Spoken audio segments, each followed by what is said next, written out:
Assalamualaikum warahmatullahi wabarakatuh.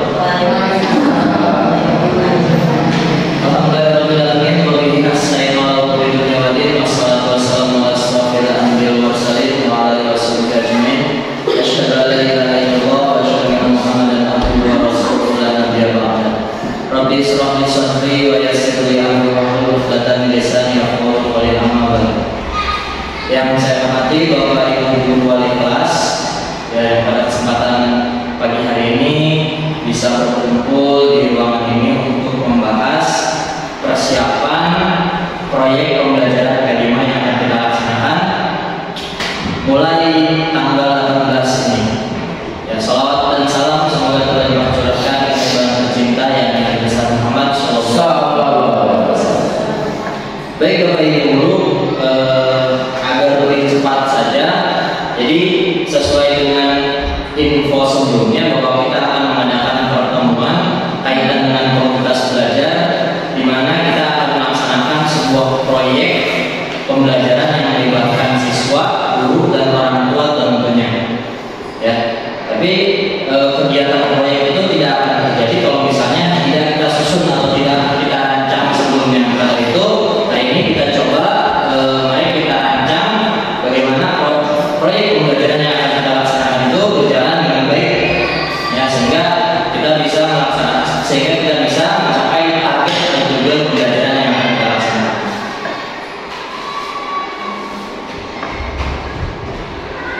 Ya, jadi proyek pembelajaran yang akan kita laksanakan ada kaitannya sama P5, ya, proyek penguatan pelajar Pancasila. Saya mengambil temanya itu bangunlah jiwa raganya. Kenapa saya mengambil tema bangunlah jiwa raganya ini? Tentunya itu banyak permasalahan mendasar, sehingga kita ambil tema bangunlah jiwa raganya. Nah, ini judul yang akan kita bahas, yang akan kita aplikasikan nanti kepada siswa kita, yaitu pentingnya gizi seimbang dan aktivitas fisik. Ya, dengan tema P5 bangunlah jiwa raganya. Nah, kenapa saya mengambil tema bangunlah jiwa raganya dan judul penting gizinya dan aktivitas fisik? Antara lain itu banyak permasalahan yang kita lihat dalam aktivitas sehari-hari yang dilakukan siswa. Ya, kenapa sih saya mengambil itu? Karena alasannya yang pertama, program ini bertujuan untuk meningkatkan kesadaran akan pentingnya gaya hidup sehat melalui aktivitas fisik dan konsumsi makanan bergizi. Jadi ini salah satu alasan kenapa kita harus ambil tema bangunlah jiwa raganya. Kemudian survei yang kita lihat bersama di lapangan, sebagian besar siswa itu kurang aktif, ya, untuk memahami kurangnya gizi seimbang.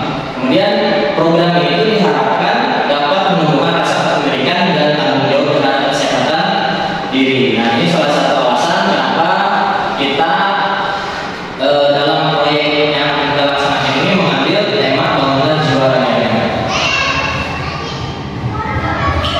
Nah, itu tujuannya yaitu adalah memfasilitasi pembelajaran berbasis proyek yang menyenangkan, bermakna, sehingga peserta didik dapat mengidentifikasi makanan sehat dan bergizi. Nanti harapan kita itu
kemudian latihan kelompok dan mendemonstrasikan gerakan senam.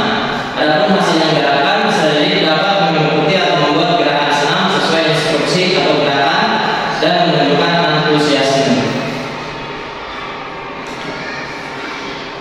Nah, dalam proyek yang akan kita buat ini tentunya kita tidak bisa terlepas dari yang namanya bekerja sama atau berkolaborasi. Ya, yang pertama saya bahas dulu adalah sasarannya. Ya, sasarannya sudah pasti itu peserta didik. Saya menggunakan kelas sesuai siswa-siswi yang ibu ampuh di kelas masing-masing, kelas 1 dan kelas 2. Ya. Waktunya kita mulai pada tanggal 18 November. Itu sudah mulai pemberian materi sampai ke tanggal 18 Desember itu hasil karyanya.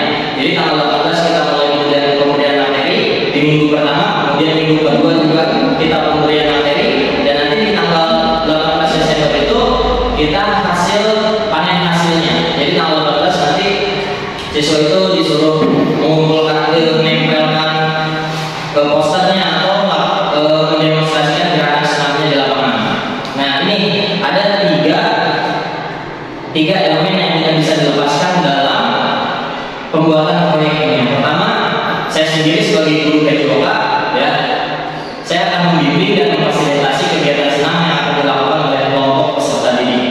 Kemudian ada juga ibu bapak sebagai guru kelas membimbing dan memfasilitasi materi tentang gaya hidup sehat, di dalamnya berbagai makanan yang sehat dan bergizi. Nah, peran orang tua pun tidak bisa terlepas, ya, karena nanti orang tua itu bisa membimbing atau membimbing putra putrinya ketika di rumah, ya, seperti itu. Jadi kita tidak bisa terlepas dari kita itu selalu bekerja sama antara saya, bapak ibu guru wali kelas dan orang tua, ya, untuk menyelesaikan proyek itu. Nah, ini kegiatan intinya, ya, kegiatan inti pembuatan proyek. Yang pertama, nanti bapak ibu menjelaskan pembelajaran tentang makanan sehat dan bergizi. Silakan nanti di kelas ibu kembangkan bagaimana cara menyampaikan materinya tentang pembelajaran makanan sehat dan bergizi. Kemudian dibentuklah suatu kelompok, ya, di kelas bapak ibu. Kelompok mana nih yang bagian untuk menyelesaikan poster kaitan dengan makanan sehat dan bergizi. Kemudian kelompok mana yang akan melakukan demonstrasi senam, sedangkan bapak ibu bentuk di kelasnya. Nah, kemudian ada juga latihan senam, ya. Jadi sesekali ketika pembelajaran itu silakan melakukan latihan senam. Sekolah kita memiliki sumber daya yang cukup untuk mendukung program ini, Bapak Ibu. Jadi kita bisa manfaatkan semua fasilitas yang ada di sekolah, seperti ruang kelas bisa kita gunakan, ya. Berhubung ada kelas yang kosong, silakan Bapak Ibu lakukan di situ untuk lebih nyaman lagi pembelajaran di kelasnya, silakan digunakan. Kemudian kita juga mempunyai lapangan yang nyaman, ada tempat-tempat yang rindangnya untuk melakukan aktivitas di luar kelas, silakan Bapak Ibu manfaatkan, ya. Selain itu juga kita memiliki berbagai fasilitas seperti sound system yang bisa digunakan untuk mendemonstrasikan senam, atau kertas, cat, krayon, segala macam, silakan Bapak Ibu manfaatkan, ya. Nah, itu tugas kita, tugas saya dan Bapak Ibu itu berperan sebagai fasilitator atau membimbing siswa-siswi nanti ketika menyelesaikan proyek tersebut, ya. Peserta didik juga akan dilibatkan dalam proses perencanaan dan pelaksanaan kegiatan. Pokoknya kita tidak bisa terlepas dari ketiga elemen tadi, ya.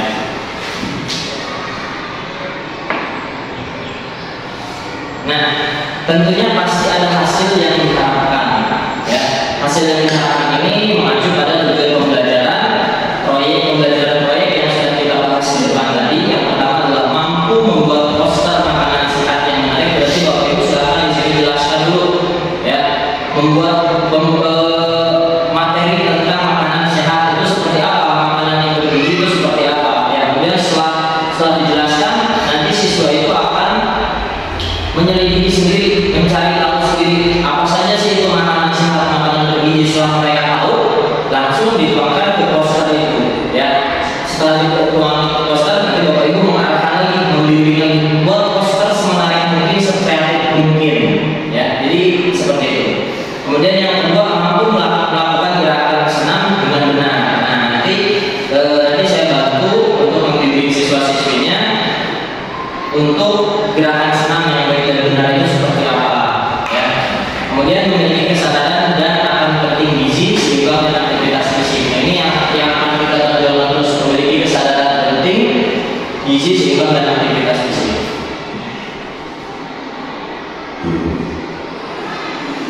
Nah, setiap pembelajaran pasti ada evaluasi yang akan kita lakukan. Ya, untuk rubrik penilaiannya nanti saya buat. Ya, nah untuk evaluasinya ini ada metodenya. Yang pertama observasi, berarti Bapak Ibu mengamati aktivitas siswa. Ya, ketika siswa sedang mengerjakan poster atau sedang diberikan materi-materi tentang gaya hidup sehat, gitu ya. Kemudian dokumentasi dan penilaian siswa. Nanti saya bikin rubriknya dan instrumen penilaiannya seperti apa.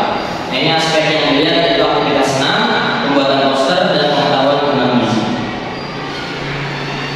Setiap pembelajaran pasti mengalami adanya tantangan. Nah, bagaimana caranya kita mengatasi tantangan itu? Biasanya tantangan itu salah satunya adalah kurangnya minat siswa mengikuti pembelajaran, apalagi pembelajaran yang akan kita laksanakan adalah berbasis proyek. Pasti kebanyakan siswa itu yang masuk ke PU, ya itu menjadi tantangan kita. Kemudian keterbatasan waktu dan ketersediaan bahan. Nah, ini yang solusi yang kemungkinan terjadi ketika kita melaksanakan aktivitas pembelajaran berbasis proyek. Kemudian bagaimana solusinya? Nah, berikan motivasi kepada siswa itu. Ya, bagaimana cara memberikan motivasinya? Saya yakin pasti Bapak Ibu bisa memberikan motivasi itu ke siswa agar siswa lebih terstimulus lagi, lebih aktif lagi ketika mengikuti pembelajaran. Kemudian memfleksibilitaskan dalam pelaksanaan dan mencari alternatif bahan. Kalau misalnya bahannya nggak ada, mari sama-sama kita berdiskusi lagi bagaimana nih, ya bagaimana caranya supaya kita bisa melaksanakan aktivitas itu. Ya, seperti itu Bapak Ibu. Sampai sini ada yang mau ditanyakan dulu atau ada yang mau ditambahkan untuk aktivitas pembelajaran berbasis proyek yang akan kita laksanakan? Sudah cukup. Baik, Bapak Ibu, kalau memang sudah jelas, nanti kita akan bertemu di rapat selanjutnya untuk membahas kesiapan yang lebih matang. Ya, sebelum saya akhiri, saya ingin sedikit memberikan